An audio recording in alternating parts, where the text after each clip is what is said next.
Of the issues considered during the recent legislative session in Texas, few have been more controversial or compelling than efforts to strengthen election integrity.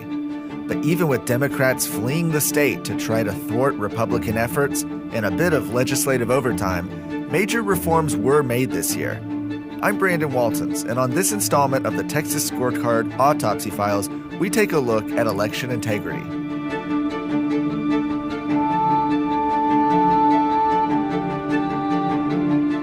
You're listening to the Autopsy Files by Texas Scorecard, a production of 1836 Studios.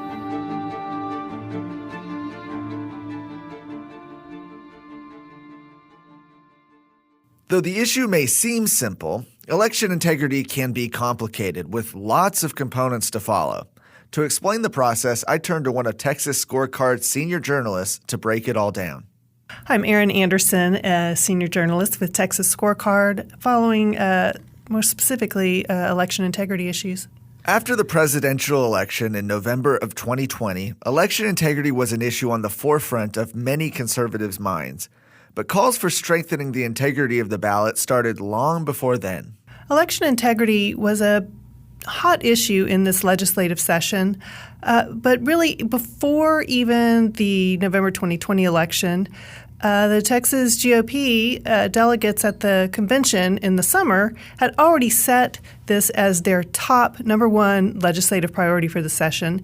And really, this is the second time that they've done that. It was a top priority in the previous legislative session as well. So not a brand new topic coming into 2021, but certainly a top issue and did have, of course, heightened interest after the 2020 election. Soon after the legislative session began, Governor Greg Abbott named election integrity as one of his top emergency items for lawmakers to begin tackling right away. In fact, it was the only Republican Party of Texas priority that made his emergency item list.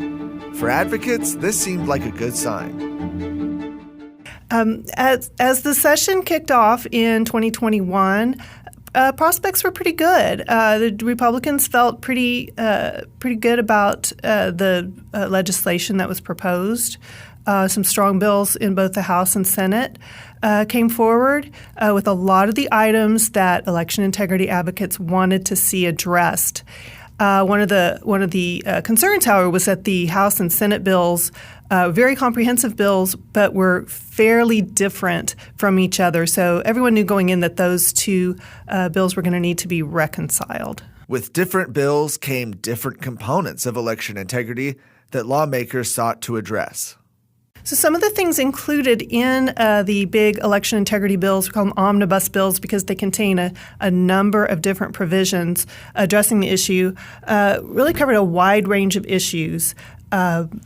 Voting by mail continues to be a hot issue because everyone concedes on all sides of the spectrum that that's where a lot of the problems occur is in mail ballots. So addressing the mail ballot issue, making that process more secure, banning paid vote harvesting, ballot harvesting, which has been a problem. We've had a number of convictions for that. Requiring a voter ID number on mail ballots. This was an expansion of the same requirement that's for in-person voting. Poll watcher protections were a hot topic as well. This, too, something there have been a number of lawsuits about poll watchers being blocked from observing the election officials' activities inside the polls or at counting stations. So things that addressed common issues that had happened over a number of elections, as well as cleaning up these voter rolls, and kind of protecting voters who need assistance at the polls from being ambushed by people trying to, quote, help them who they had not asked to be helped and were known to be influencing these people's votes and, in fact, stealing their votes. Though Democrats immediately began strongly opposing the efforts, the bill moved quickly in the Texas Senate. Well, the Democrats, let's just say, the Democrats who are in the minority in both the House and Senate, were strongly opposed to this bill from the get-go. And this was part of a sort of a national movement against any sort of election integrity reform. So while the Democrats were loudly squawking, on the Senate side, State Senator Brian Hughes, who authored the bill, did a really good job of moving that pretty swiftly through the legislative process, through the committee, through the Senate floor, passed on a party line vote. Things did not go as smoothly, however, when the bill reached the House of Representatives. So on the House side, of course, the House had their own version of the bill, and the House is always a more raucous body, and there was a lot more contention, from the Democrats within the legislature, and people coming into the public hearing, stirring up contention against various provisions of the bill. Then the way it was kind of swapped out, there was a lot of maneuvering that happened that made it much more difficult to get the bill through, because the House didn't hear the Senate bill. They heard a completely different bill, but they called it the Senate bill. So it's a lot of confusion and a lot of contention as well on the House side. While the House ultimately passed the Senate's bill, the text had been completely changed. So in the end, what the House passed was their own version of the bill, but with the Senate label, which is confusing. So it goes to what's called a conference committee, where members of the House and Senate get together and hash out the differences and try to come up with a compromise version of the bill. Well, that took quite a long time. And it happens behind closed doors, so we don't really know what went on. But right at the very last minute possible of the session, the bill came out of conference. The Senate, again, passed it on party line votes, and it went to the House the day before, the last possible minute it could pass. The last possible minute indeed. With just hours left before the deadline to finally pass bills in the Texas House, Democrats threatened to leave the building to break the necessary 2/3 quorum and kill the bill. Speaker Dade Phelan met with Democrats and told them he wouldn't stop them, so, unsurprisingly, they left. And in those final hours, the Democrats decided that their big strategy would be to simply walk out, busting the quorum, as they say, leaving not enough members on the House floor to even take the final vote. And of course, that was accommodated by the Republican speaker as well. So last minute possible, Democrats walk out, and there is actually no final vote held on the election integrity bill. In Texas, the governor can call special sessions on any issues he chooses, up to 30 days at a time.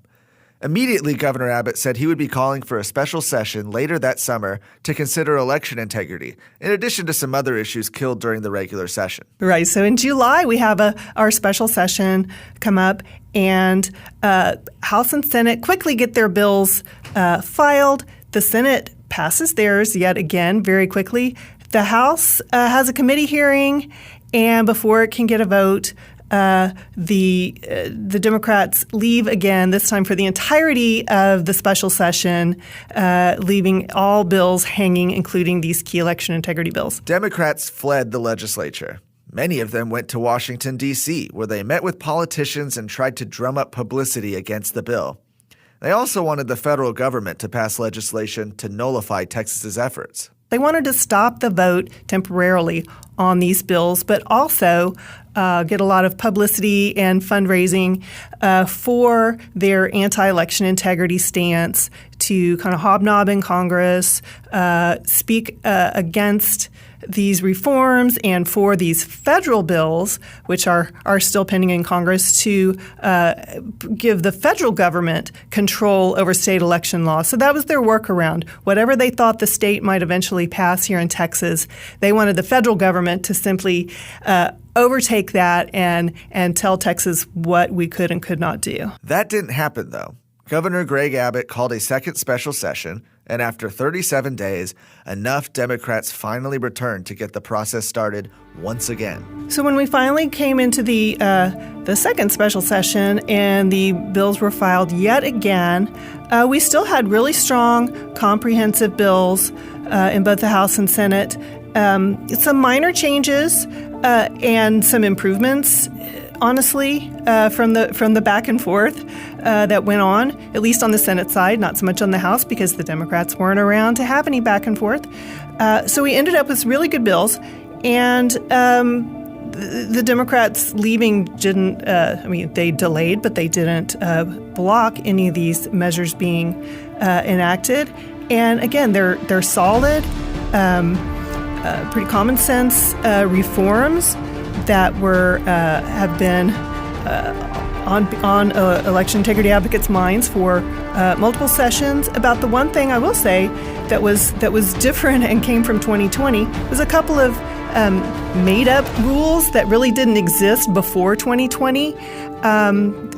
Mostly coming out of Harris County. So the Harris County Democrat, who was put in charge of the 2020 elections, kind of invented some creative new election processes in response to COVID. So in order to sort of work around some of these COVID things, they invented a couple of things called drive-through voting and then 24-hour voting. So these had never happened before. They were sort of a made-up thing, but the Democrats were really hoping they would become permanent. The Republicans were not thrilled with them, so they simply included clarifications in their bills that these were not things they wanted to have become permanent going forward. And that was one of the biggest complaints that the Democrats had about the bills, is that they weren't going to get to have their made-up procedures become permanent. After months of delay, the election integrity bill was finally signed into law. Now the battle is moving from the Capitol to the courts. Legislatively, we've come a pretty long way. I think there's still a couple of minor things that people might want. Most notably would be the ability to audit the elections in some fashion after the fact to make sure things were run properly. But what we're going to face now, of course, is the lawsuits. So the Democrats plan from day one to sue and try to stop these bills in the courts. And that has happened since the governor signed the bill, even before then. So for all the talk of the Democrats here in Texas and nationwide and in D.C., they knew this wasn't going to stop this bill from passing, but they're hoping that they can then try to block it in the courts. Aaron credits the movement on the issue this session to the work of grassroots activists. So all throughout this process, during the regular session, during the special sessions, this has been an issue that has moved like many others because of the involvement of grassroots activists. The election integrity advocates have been very well organized and outspoken, as have some of their opponents. They have consistently come to the Capitol and spoken out to say we want these measures, we want these protections. We set it as a priority well before the session. The Republicans committed to enacting it, and they were going to stay on it until they got the results that they wanted, and that's what's happened.